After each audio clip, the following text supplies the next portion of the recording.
नमस्कार दोस्तों, स्वागत है आपका यूनिक स्टडी सेंटर के ऑनलाइन क्लासेस में। नमस्कार दोस्तों, मैं विकास और आप देख रहे हैं यूनिक स्टडी सेंटर। और ये आपकी जो है हिंदी की अगली क्लास है। अलंकार का पार्ट तीसरा है, तीसरा भाग है अलंकार का।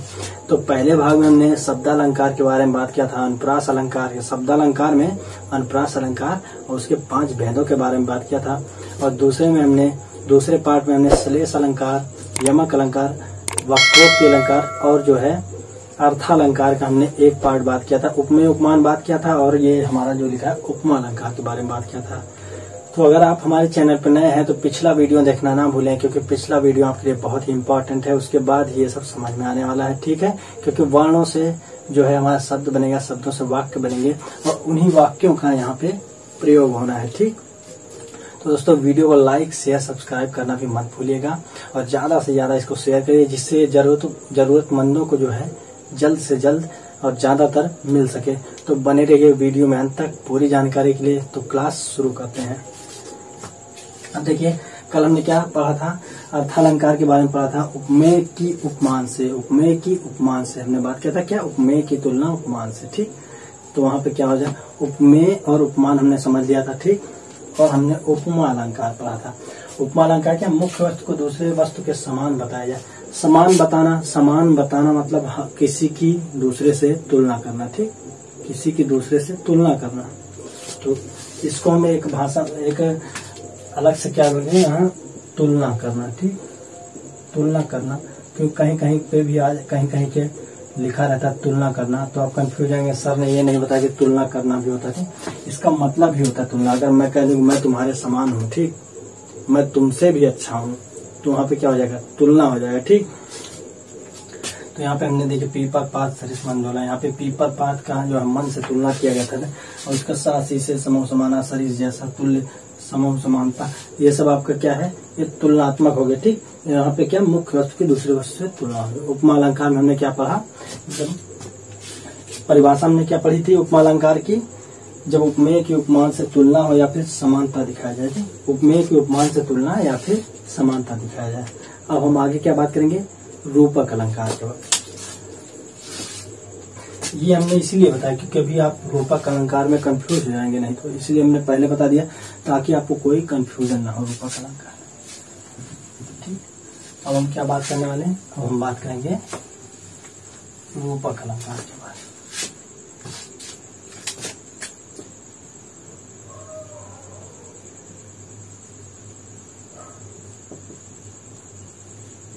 अब देखिए, उपमा अलंकार में किसी चीज की तुलना हो रही थी, एक वस्तु की दूसरे से तुलना या फिर एक वस्तु से दूसरे वस्तु की समानता दिखा रहे थे, ठीक।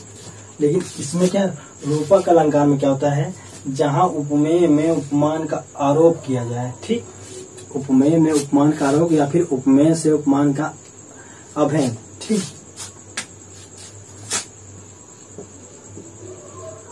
उपमेय में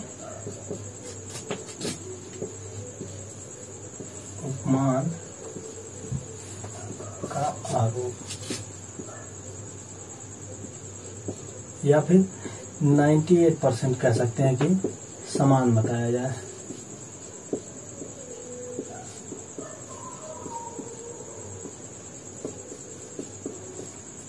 और कहेंगे वहां पे भी समानता बताए थे आप, वहां पे एक समानता जो थी वो तुलना की जा रही थी, लेकिन यहाँ पे क्या कर दिया जा रहा है, वो वही चीज है, आरोप लगा दी नहीं, वो वही चीज है, ठीक।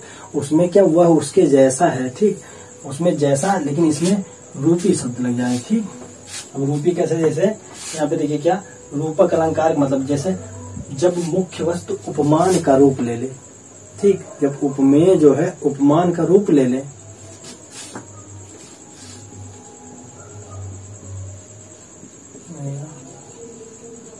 मुख्य वस्तु उपमान का रूप ले ले, इसको ध्यान है, रूप ले ले। उसमें क्या था, समान बता, लेकिन उसमें उसी का रूप ले ले रहा है, उसी का रूप धारण कर दे रहा है। उपमेय में उपमान का आरोप आ जा रहा है, ठीक। और 98% समान ही होता, ठीक।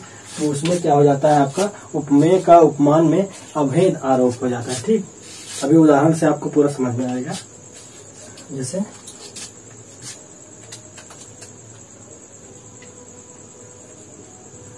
मैया मैं तो चंद्र खिलौना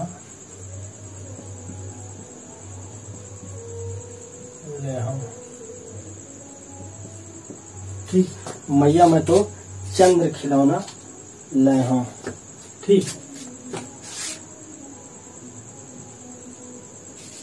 तो यहाँ पे आपका क्या हो जाएगा, देखिए अब वो चंद्र के समान खिलौना नहीं, जो क्या किसकी बात हो रही है यहाँ पे श्री कृष्ण जी की बात हो रही है। जो वो बचपन में वो थाली में जो पानी भरा था, यशोदा मैया उनको खिला रही थी, तो जब थाली में जो है पानी भरा था उसमें उन्होंने चंद्रमा का प्रतिबिंब देखा। ठीक, जब वो बहुत रो रहे थे तो उन्होंने थाली में पानी भर के जब चंद्रमा का प्रतिबिंब दिखाया तो उन्होंने क्या जिद की कि मैं तो चंद्र खिलौना, उसी के समान उसी को मांग रहे हैं कि मुझे चंद्रमा ही चाहिए खिलौने के रूप में। ठीक, मतलब चंद्रमा के समान खिलौना नहीं मांग रहे हैं, उसी चंद्रमा को ही मांग रहे हैं। तो यहाँ पे क्या हो रहा है, आपका उपमेय में उपमान का आरोप है, मतलब उपमेय उपमान का रूप ले रहा है। ठीक, चंद्रमा जो है खिलौना का रूप ले रहा है, चंद्र के समान नहीं, चंद्र खिलौना, चंद्रमा को ही खिलौना बता दिया उन्होंने। ठीक, तो यहाँ पे क्या हो गया, चंद्रमा रूपी खिलौना, मतलब एकदम चंद्रमा ही चाहिए उनको। ठीक, तो यहाँ पे क्या हो गया आपका रूपक अलंकार। और जैसे आपका एक देख लेते हैं, इसमें क्या होता है, कीवर्ड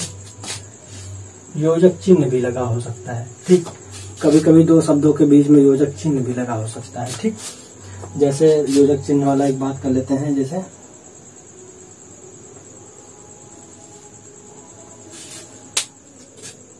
सोहत ओढ़े पीत पट, ये तो आपका वो हो गया। दूसरा यहाँ पे देखिए,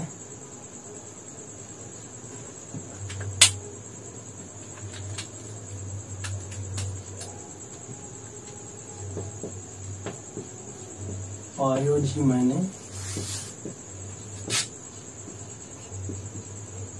प्रेम रतन धन पायो। ठीक, पायो जी मैंने प्रेम रतन धन पायो, या फिर कह सकते हैं राम रतन धन पायो। ठीक, तो यहाँ पे आपका जो है योजक चिन्ह लगा है। अब देखिए यहाँ पे योजक चिन्ह लगा है। ठीक, योजक चिन्ह लगा है तो आपका क्या योजक चिन्ह लगा होगा तो आपको 100% क्या हो जाएगा, लगभग रूपक अलंकार ही हो जाएगा। और इसमें क्या हो जाए, प्रेम रूपी रतन धन, तो यहाँ पे प्रेम रूपी रतन। ठीक, तो यहाँ पे देखिए रूपक अलंकार प्रेम रूपी रतन धन पाया। ठीक, प्रेम पाया गया, जो प्रेम पाया उसी को क्या कह रहा है कि वो रतन धन है उसके लिए। ठीक, प्रेम रूपी रतन धन, तो यहाँ पे क्या हो गया, आपका रूपक अलंकार हो गया। ठीक, तो अब हम यहाँ तक क्या उपमा समझ चुके हैं, रूपक समझ लिया हमने। ठीक, अब हम क्या बात करेंगे, हम आगे बात करेंगे उत्प्रेक्षा अलंकार की। उपमा क्या था, उपमेय में उपमान की संभावना की जा रही थी। ठीक, उपमेय को उसके समान बताया जा रहा था। इसमें क्या है, उसका आरोप जो है पूरा अभेद ही बता दिया गया कि उपमेय को उपमान ही बना, उपमान को उपमेय बना दिया गया। ठीक, अब क्या बात करेंगे उत्प्रेक्षा अलंकार की।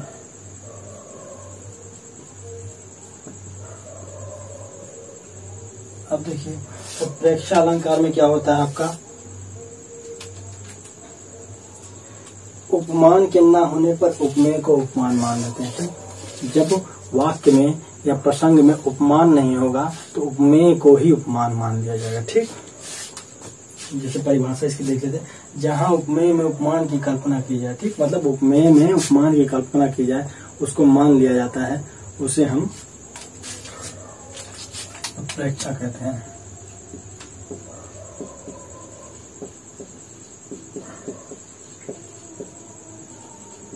उपमेय में उपमान की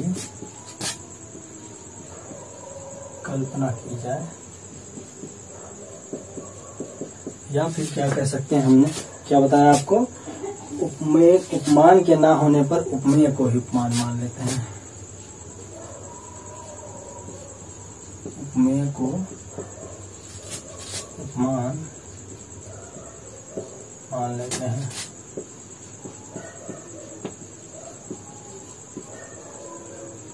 बीच बीच में याद कर लीजिए, उपमेय की उपमान से, उपमेय की उपमान से, उपमेय की तुलना उपमान से। ठीक, तो वो हम नहीं बोले, उपमेय की उपमान से।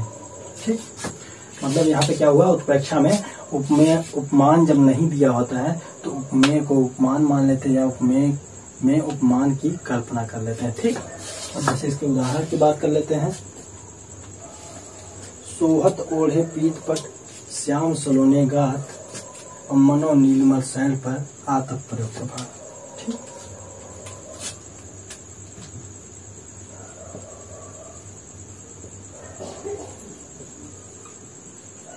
सोहत ओढ़े पीत पट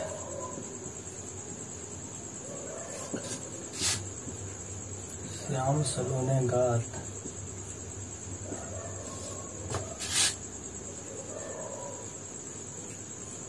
मनो नीलमणि शैल पर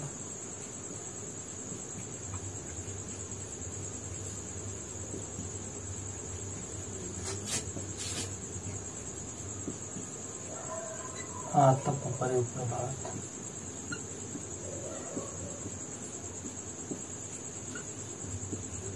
ठीक, सोहत ओढ़े पीत पट श्याम सलोने गात और मनोह नीलमणि शैल पर आतप प्रयोग। अब देखिए इसमें क्या एक चीज हुआ है, मनोह का प्रयोग हुआ है। ठीक, मनोह मतलब उसको मान लिया गया है, उसकी कल्पना की जा रही है। ठीक, मानो नीलमणि शैल पर आतप, मानो मतलब सोहत ओढ़े पीठ पर श्याम सलोने गात और मनोह नीलमणि शैल पर आतप, मतलब वो मान लिया है। ठीक, मनोह मतलब मानना। अब देखिए इसके भी कुछ कीवर्ड है, उसके मैं बात कर लेता हूँ। जैसे हमने उपमा अलंकार में बात किया था कीवर्ड्स की, अब इसमें देखिए क्या होता है, जनु जानो मन मानो। ठीक, जनु जानो मन मानो हो गया। ठीक, और मनो हो गया, ज्यों हो गया, और आपका क्या हो गया, यूं हो गया। मतलब जो उसको कल्पना, एक कल्पना के बाद जनु हो गया, जानो हो गया, मतलब जन मतलब जैसा, जानो हो गया, मन मतलब मनो हो गया। ठीक, तो ये सब क्या मन मानो जन, ज्यादातर प्रयोग मन मानो जनु जानो का होता है। और यहाँ पे आपका क्या हो गया, ज्यों हो गया, यों हो गया। तो ये सब आपका क्या है, उत्प्रेक्षा अलंकार के हैं। ठीक, सोहत ओढ़े पीत पट श्याम सलोने गात मनो नीलमणि शैल पर आतप प्रयोग प्रभात। ठीक, तो हमारे क्या हो गया यहाँ, उपमा रूपक और उत्प्रेक्षा की बात होगी। आगे कौन सा आने वाला है, देखिए आगे आने वाला है अतिशयोक्ति अलंकार।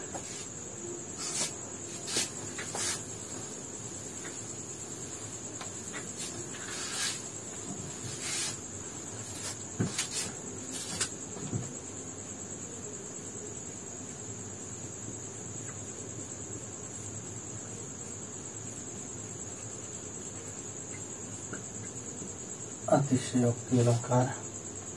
ठीक,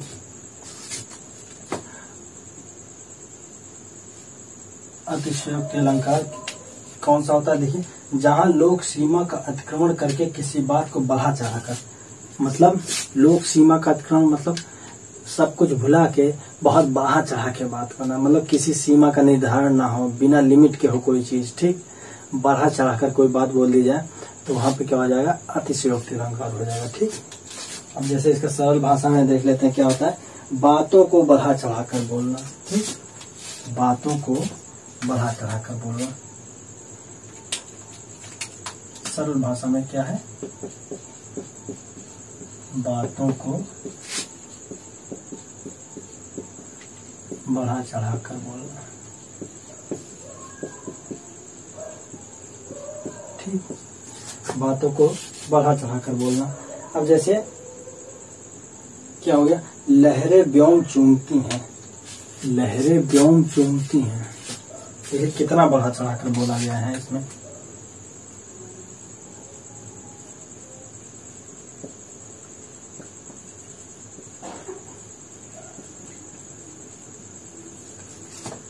व्योम का मतलब क्या हो गया, सबसे बड़ी बात देखिए पहले, व्योम का मतलब हो गया आसमान या आकाश कह लीजिए। ठीक, और लहरें मतलब समुद्र की लहरें आकाश चूमती हैं। कभी ऐसा हो सकता है कि समुद्र की लहरें आसमान को छू जाएं, लेकिन यहाँ पे क्या, लहरें व्योम चूमती हैं। यहाँ पे बातों को इतना बढ़ा चढ़ा, कोई लिमिट नहीं उसका, ठीक। तो यहाँ पे क्या बातों को बहुत बढ़ा चढ़ा के बोला गया है कि जो है सागर की लहरें जो है आकाश को चूमती हैं।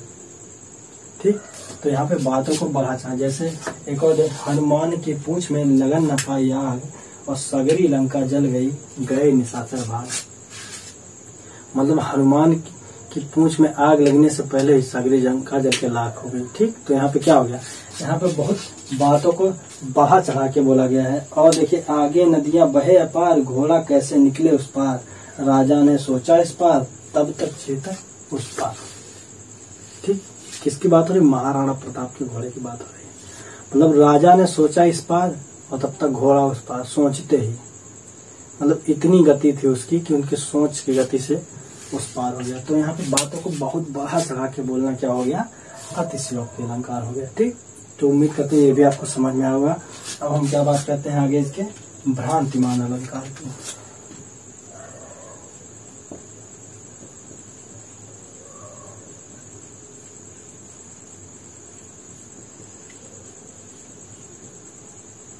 अब देखिए भ्रांतिमान अलंकार क्या है। भ्रांतिमान अलंकार आपका उभय अलंकार में भी आता है। सबसे बड़ी बात आप ये जान लीजिए कि ये उभय अलंकार के अंतर भी आता है, उभय अलंकार के अंतर्गत आता है। ठीक। मतलब इसमें शब्द और अर्थ दोनों से हमें पता चल जाएगा कि कौन सा अलंकार है। ठीक। अब देखिए भ्रांतिमान क्या होता है, जब उपमेय में उपमान का भ्रम पैदा हो। ठीक। उपमेय में उपमान का भ्रम पैदा हो किंतु कुछ समय बाद हमें वास्तविकता का पता चल जाए। कुछ समय बाद वास्तविकता का पता चलने पर भ्रम जो है समाप्त हो जाए, तो उसे हम क्या कहेंगे, भ्रांतिमान। मतलब भ्रम तो हो लेकिन कुछ समय बाद जब हमें उसके सच का पता चले तो वो भ्रम दूर हो जाए। ठीक। तो वहां पे क्या हो जाएगा आपका भ्रांतिमान अलंकार। जैसे इसको सीधे से बोल दे कि जो वस्तु हमारे सामने है उसे छोड़कर किसी और की कल्पना कर लेना। ठीक। मतलब हमारे सामने, अब देखिए हाँ इसका हमारे सामने जैसे कोई लड़की खड़ी है। ठीक। सीधी सी बात है, उसका अदरवाइज मत लीजिए, लेकिन हम उसको छोड़, मान लीजिए हमारी बीवी खड़ी तो उसको छोड़ के हमने क्या एक्ट्रेस मतलब कैटरीना कैफ की बात, तो भ्रांत में चले गए। ठीक। लेकिन हो जब कोई आके जगह, अरे भैया तू सपना देख रहा है क्या, तो क्या हुआ वहां पे कुछ समय बाद आपको वास्तविकता, ओ भैया हम तो यहीं पे हैं, ये हमारी ही बीवी है, दूसरे के बारे में नहीं सोचना है। ठीक। तो भ्रांतिमान मतलब सामने की वस्तु को छोड़कर किसी और के बारे में सोचना, लेकिन जब भ्रांति दूर हो जाए तो वास्तविकता का पता चले तो भ्रांति दूर हो जाए। ठीक। तो उससे क्या हम कहेंगे, भ्रांतिमान।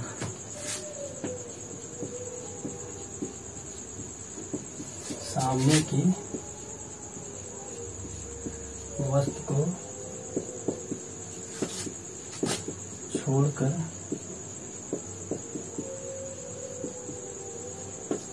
किसी और की कल्पना करना या सोचना। ठीक। और हम वास्तविकता पता चलने पर वो भ्रम दूर हो जाएगा। ये जरूर याद रखिएगा कि वास्तविकता पता चलने पर भ्रम दूर हो जाए तभी होगा भ्रांतिमान, क्योंकि भ्रम नहीं दूर होगा तो वहां पे भ्रांतिमान होगा ही नहीं। मतलब क्या हुआ कि जब उपमेय में उपमान का भ्रम पैदा हो। ठीक। कभी कभी आपको मान लीजिए ऑप्शन में आ गया कि कौन सा जो है दिया हुआ वाक्य सही है, तो हो सकता है आपके वाक्य में ये भी दिया हो उपमेय में उपमान का भ्रम हो। ठीक। और वास्तविकता पर पता होने पर वो भ्रम दूर हो जाए। ठीक। अब जैसे इसका उदाहरण ले लेते हैं, कौन सा, भ्रांतिमान का।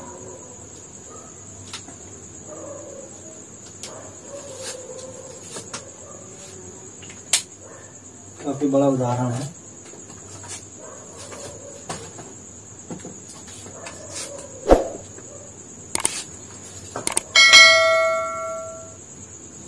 नाक की मोती अधर की कांति से, नाक की मोती अधर की कांति से, नाक की मोती अधर की कांति से बीज दाड़िम का समझकर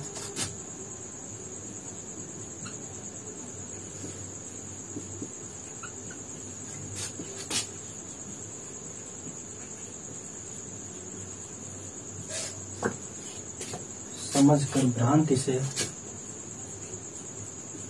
अब पहली बात तो इसमें देखिए भ्रांति से आ गया तो इसे ही पता चलेगा कि भ्रांतिमान अलंकार है। देख कर सहसा हुआ सुखमौन है, देख कर सहसा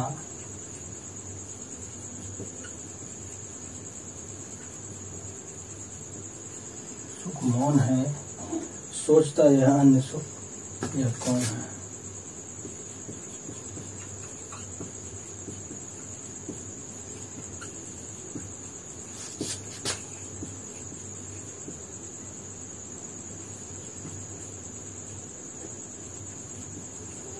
अब देखिए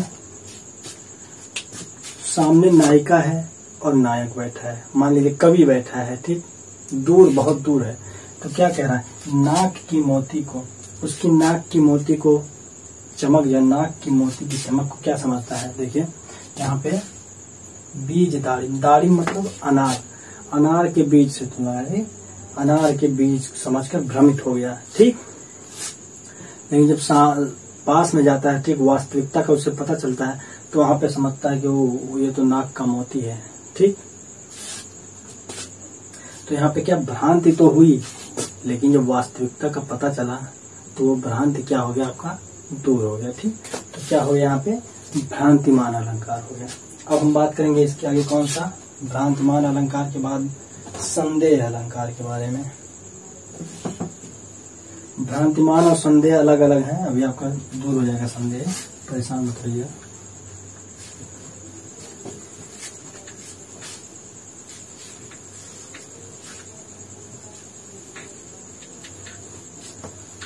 आज आपका अलंकार खत्म हो जाएगा, फिर आपका जो कल रस की क्लास चलने वाली है।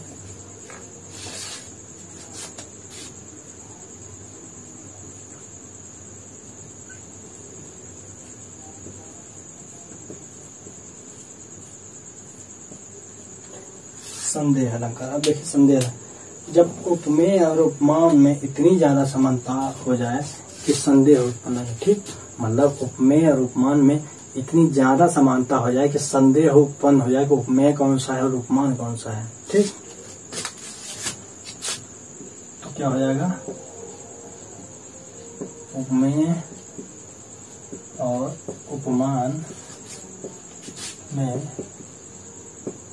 इतनी समानता हो जाए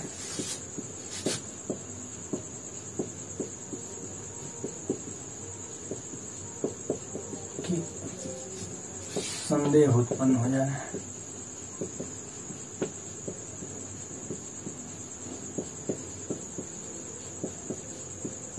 ठीक। उपमेय और उपमान में इतनी समानता हो जाए कि सामने वाले को संदेह हो जाए कि उपमेय कौन सा उपमान कौन सा, कंफ्यूज हो जाए पूरी तरह से, ठीक। तो जैसे अब देखिए ये क्या है, ये भी जो है आपका क्या है, उभय अलंकार के अंतर्गत आता है। कौन सा हो जाएगा, ये भी किस में आ जाएगा, उभय अलंकार।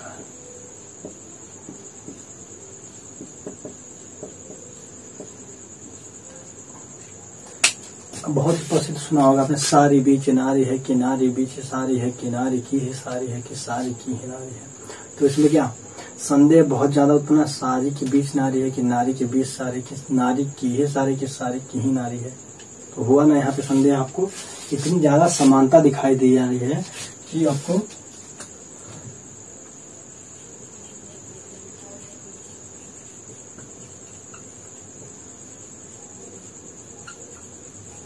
सारी बीच नारी है,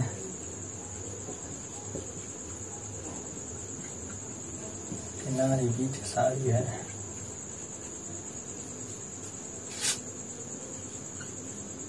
सारी बीच नारी है, किनारी बीच सारी है।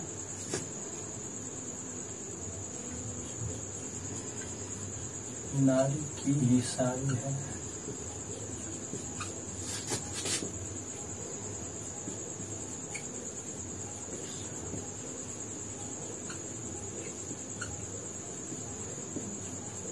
ठीक, तो यहाँ होगा ना।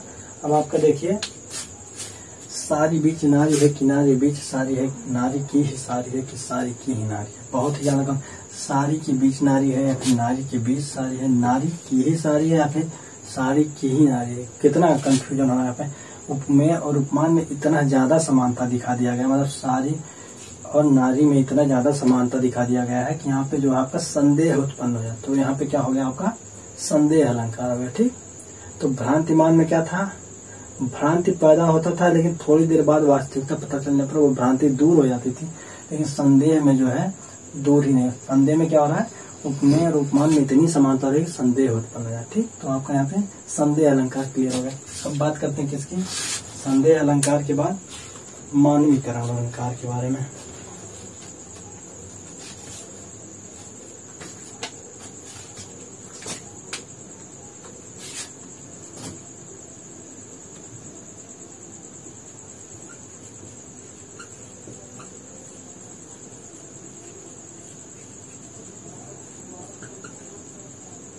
देखिए, मानवीकरण अलंकार, जहां पर काव्य में जड़ में चेतन का आरोप हो।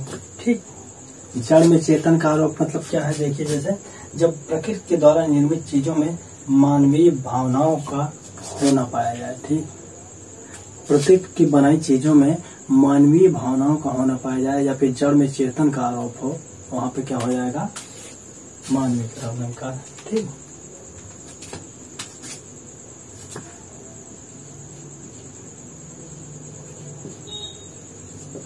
जहां पर काव्य में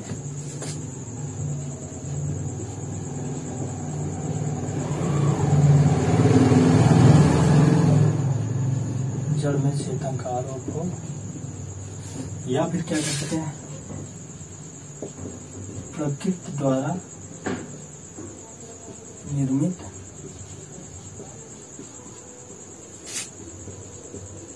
चीजों में मानवीय भावनाओं का होना पाया जाए।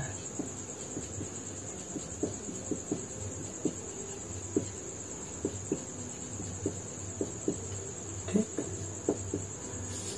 क्या हुआ, काव्य में जड़ में चेतन का आरोप हो या फिर प्रकृति द्वारा निर्मित चीजों में मानवीय भावनाओं का होना पाया जाए, तो वहां पे क्या हो जाएगा, मानवीकरण। मानवीकरण से यहाँ पे समझ है मानवीय भावनाओं का होना पाया जाए। तो उदाहरण की बात करें, जैसे बीती विभावरी जागरी, बीती विभावरी जागरी, अंबर पनघट में डूबो रही,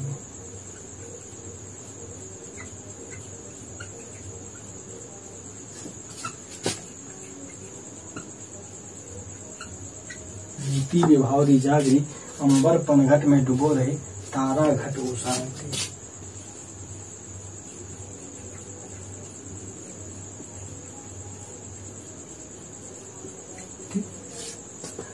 तो क्या हो गया इसका उदाहरण, बीती विभावरी जागरी, अंबर पनघट में डूबो रही, तारा घट उषाती। तो यहाँ पे क्या, प्रकृति द्वारा निर्मित चीजें, कौन से, अंबर पनघट, ये सब क्या है, प्रकृति द्वारा निर्मित चीजें हैं, लेकिन इसमें क्या है, मानवीय भावना का होना पाया जाता है। बीती विभावरी जागरी, अंबर पनघट में डूबो रही, तारा घट उषाती। ठीक, तो यहाँ पे क्या, मानवीकरण अलंकार होगा, क्योंकि जड़ में चेतन का आरोप दिखाया जा रहा है, प्रकृति द्वारा निर्मित चीजों में मानवीय भावनाओं का होना पाया जा रहा है। ठीक, तो यहाँ पे क्या हमने समझा, संदेह अलंकार के बारे में, मानवीकरण अलंकार के बारे में।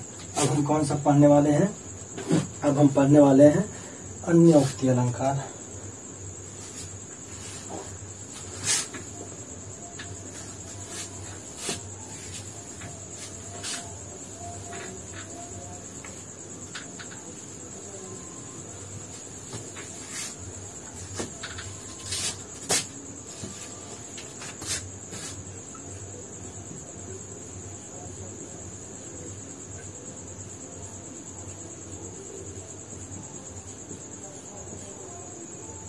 तो अन्योक्ति अलंकार में क्या हो जाएगा, देखिए आपका,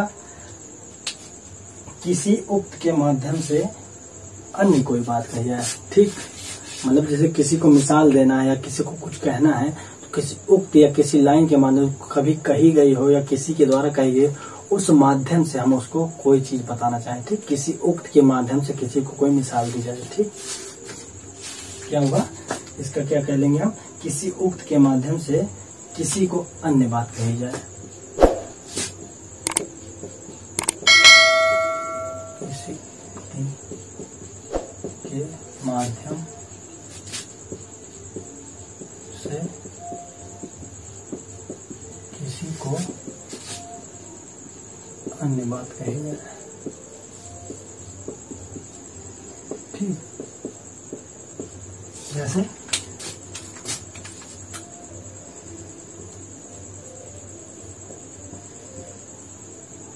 का बरसा जब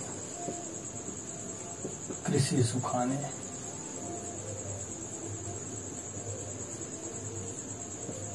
क्या हुआ, का बरसा जब कृषि सुखाने।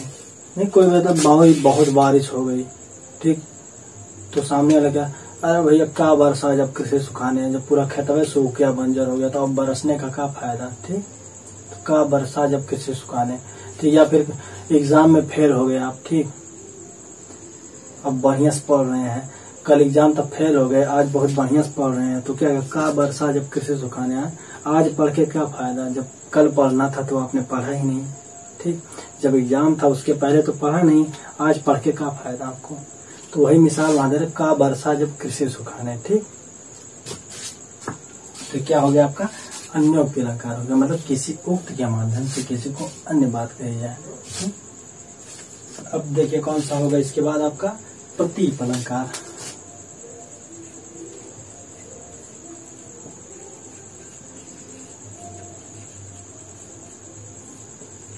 प्रतीप अलंकार क्या होता है, देखिए आपका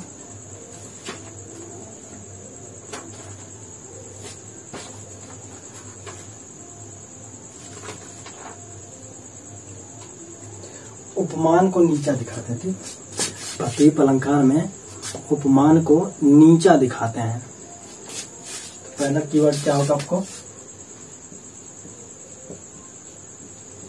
उपमान को नीचा दिखाते हैं।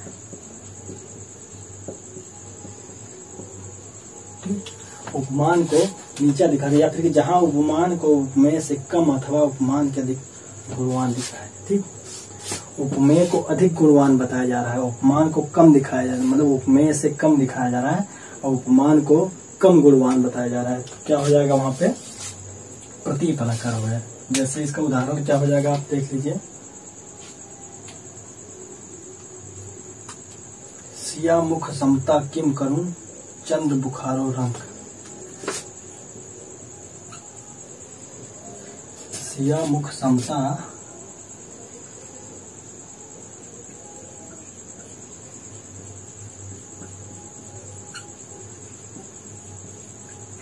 किम करूं चंद्र बुखारो रंग।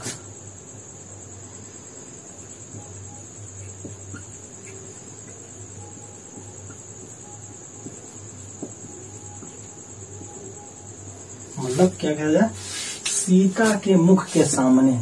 ठीक, ये उपमान का एकदम उल्टा है। ठीक, उसमें क्या था, उपमेय की उपमान से तुलना। ठीक, सीता के मुख की चंद्रमा से तुलना, सीता का मुख चंद्रमा के समान है। ठीक, अब देखिए सीता का मुख चंद्रमा के समान है, तो वहाँ सीता के मुख की तुलना चंद्रमा से की जा रही है, लेकिन यहाँ पे क्या, सीता के मुख के आगे चंद्रमा को भिखारी बताया जा रहा है। सीता का मुख जो है, सीता के मुख की समानता चंद्रमा से क्या करूं, चंद्रमा तो बेचारा उसके आगे क्या रंक है, रंक मतलब भिखारी। ठीक, तो सीता के मुख जो है अधिक सुंदर बताया जा रहा है चंद्रमा से। ठीक, यहाँ पे क्या हो गया,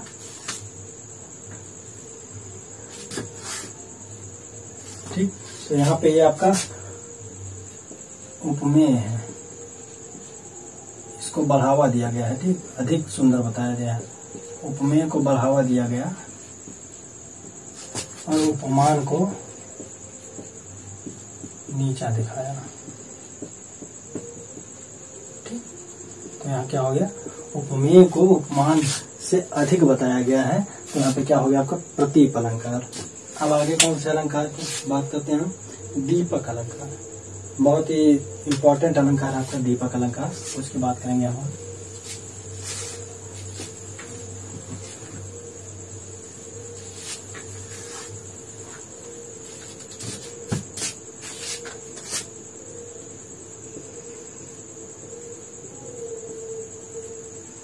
भैया कहीं नागिन वाला गाना चल रहा है, डांस वांस चल रहा है और हम लोग अलंकार चला रहे हैं, उसमें भी कुछ ना कुछ अलंकार ही होगा।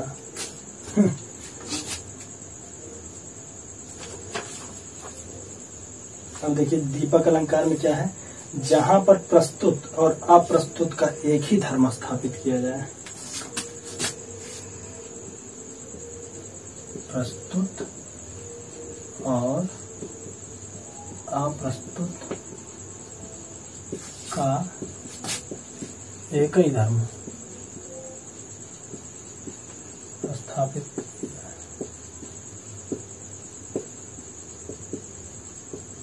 ठीक, प्रस्तुत मतलब जो सामने है, अप्रस्तुत मतलब जो सामने नहीं है, दोनों में एक ही गुणधर्म स्थापित किया जाए, वहां पे क्या हो जाएगा, कोई दीपक अलंकार हो जाएगा। ठीक, अब उदाहरण के माध्यम से थोड़ा अच्छे समझ में आएगा। जैसे सरसिज से है सर की शोभा,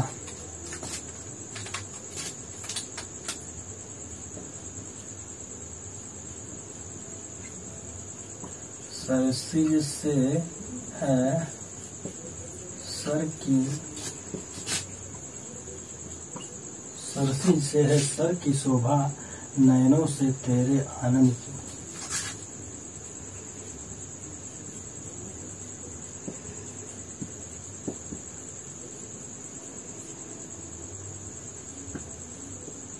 ठीक, अब देखिए इसमें क्या है, सरसिज। सरसिज का मतलब, सरसिज का मतलब क्या होता है, सरसिज का मतलब होता है कमल, और सरसिज से है सर, सर मतलब सरोवर, क्या हो जाएगा, तालाब। जिस तरह सरसिज और ये हो गया, उसी तरह आनंद मतलब क्या होता है जानते हैं ना, शरीर।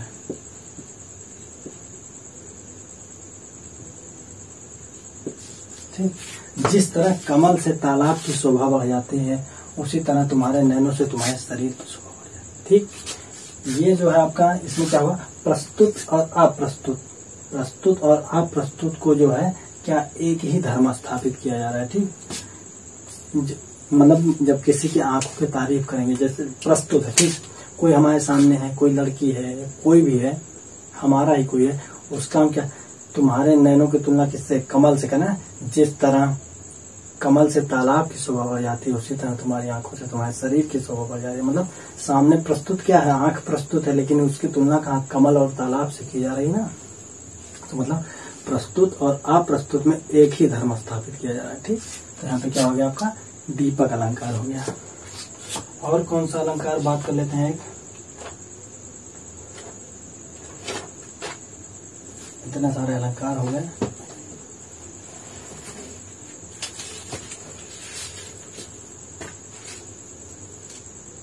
अब आपका एक है विभावना अलंकार। ठीक,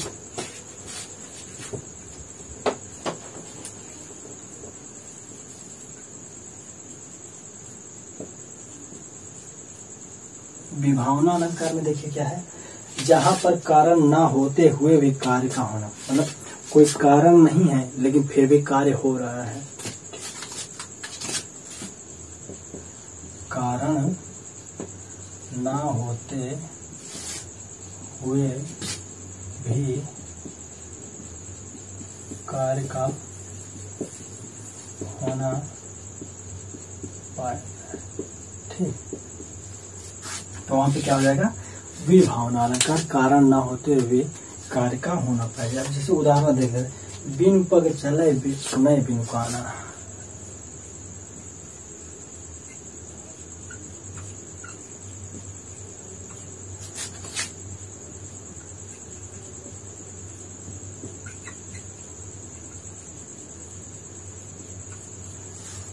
अतिशयोक्ति था, सीमा से बाहर लहरें व्योम चूमती, और ये तो अतिशयोक्ति का बाप निकला।